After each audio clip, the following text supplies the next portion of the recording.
Chers amis, bonjour.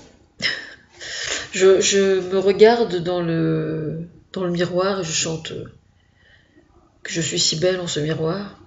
Mon coiffeur est en vacances. Est-ce que c'est bien raisonnable pour une femme de faire une vidéo sans être passée chez le coiffeur ou sans avoir fait son brushing? Je ramasse les copies dans une demi-heure. Bon, alors, ce soir, je vais vous parler de religion. Parce que Thomas a voulu que je revoie une vidéo que j'avais faite au sujet d'une rencontre que j'avais eue au presbytère de mon village à Pavilly, enfin de ma petite ville à côté à Pavilly. Et donc j'ai revu cette vidéo et je me rends compte effectivement qu'il y a des choses qui sont l'embryon de réponses en fait, tout simplement. Alors notamment je parle de la religion orthodoxe. On m'a clairement fait comprendre que la religion orthodoxe était fille de la religion catholique. Ce en quoi je trouve ça tout à fait recevable. Mais dans ce cas, j'aimerais savoir ce que les orthodoxes pensent de la notion de démocratie. Je tiens à rappeler que la religion orthodoxe couvre Vladimir Poutine en Russie. Or, le problème de Vladimir Poutine, c'est que justement, la démocratie, il en a rien à faire. Alors, c'est assez paradoxal tout ça. Moi, je veux bien que... Alors, effectivement, j'ai vu les prêtres orthodoxes sur une vidéo qui était dans l'est de l'Ukraine et qui appelait au calme, etc., etc., d'accord. Mais il faudrait peut-être qu'ils prennent leurs responsabilités, eux aussi, et qu'ils expliquent à Vladimir Poutine qu'il est en train de faire des énormes conneries. Donc ce serait bien que, si Vladimir Poutine considère que la religion orthodoxe est de bon conseil, il serait bien que la religion orthodoxe fasse preuve démontre qu'elle est à la hauteur, quoi. Parce que ce qui est en train de se passer, c'est extrêmement grave, là, quand même. C'est grave pour la Russie, surtout. D'ailleurs, il y a un livre qui vient de sortir, c'est un livre, c'est une fiction, bien sûr, mais sur la situation en Russie, là, que j'ai vu, je vais mettre le lien sous la vidéo, parce que j'ai trouvé ça très intéressant. Bon, ça c'est une chose. Ensuite, au sujet de la religion catholique. Dans cette vidéo, parce que j'avais été un peu interpellée au sujet du mariage pour tous, puisque je suis à l'origine du mariage pour tous. Et j'avais posé donc la question suivante, est-ce qu'un couple qui souhaite se marier à l'église et qui ne peut pas avoir d'enfant a le droit de se marier à l'église? Je suppose que oui. Je suppose que oui. J'espère.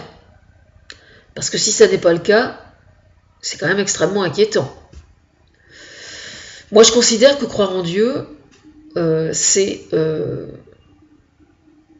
connaître le sentiment de compassion, c'est faire attention à son prochain, c'est être bienveillant, être à l'écoute des autres, c'est la solidarité, c'est tout ça.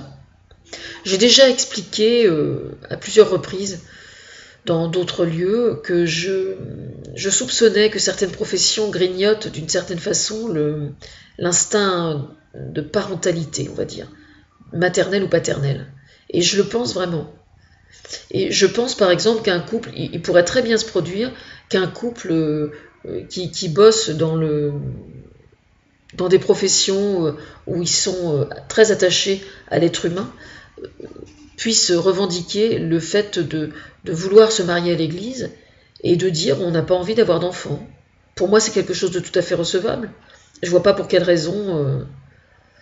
Et puis bon, il y a quand même un gros problème, c'est que cette notion de filiation, elle est ridicule. Elle est ridicule. J'en vois déjà là qui lèvent les yeux au ciel. Elle est ridicule, pourquoi ? Parce que ce qui fait la valeur d'un parent, ça n'est pas le fait d'avoir conçu un bébé et de l'avoir mis au monde. Non. La seule et unique chose qui fait un bon parent, c'est d'avoir veillé sur un enfant et de l'avoir aimé, quelle que soit sa couleur, quel que soit le ventre d'où il sort. Je ne suis pas en train de dire qu'il faille faire n'importe quoi au sujet de la gestation pour autrui et tout ça. Parce qu'évidemment, il y en a qui vont se charger de faire courir ce bruit, alors que non, non, non, pas du tout, pas du tout. Ça n'est pas du tout ce que je suis en train de dire. Ce que je suis en train de dire, c'est que être parent, c'est avant tout veiller sur un enfant. Voilà. Mais ça n'est pas principalement le fait de le concevoir et de le mettre au monde. C'est extrêmement important de bien avoir ça toujours en tête. De toute façon, le projet gouvernemental qui consiste à revoir la politique de la famille est en train de... Il y a eu des travaux extrêmement importants de fait depuis un an, là, par des chercheurs, par des sociologues, des psychologues, etc., sur le sujet. Et donc, je suppose que les lois en question doivent être à l'étude. Et j'en sais pas plus, moi, personnellement. Et je n'ai pas été consultée. Enfin, j'ai pas été consultée, c'est moi qui en ai parlé spontanément et qui suis à l'origine du fait que la famille en train d'évoluer soit justement considérée avec, comment dire, avec bienveillance et avec une volonté délibérée de l'encadrer juridiquement pour que cette évolution, justement, ne présente pas comment dire, satisfasse le plus de monde possible. Satisfaire le plus de monde possible, ça ne veut pas dire faire des compromissions qui iraient à l'encontre des enfants, bien au contraire, bien évidemment. Alors, quelles sont ces évolutions? Dans ces évolutions, il y a par exemple le fait de reconnaître un statut à part entière au beau-père ou à la belle-mère quand il y a un couple recomposé. C'est extrêmement important. Mais il y a d'autres choses encore. Donc, je n'ai pas à parler, d'autant plus que je ne peux pas en parler parce que je ne les connais pas. Voilà. Bon, elle est tristouille, hein, cette vidéo-là. J'ai pas une bonne lumière, je suis pas allée chez le coiffeur... J'ai faim, j'ai froid, je suis tout mouillé. Bonne nuit les petits loups.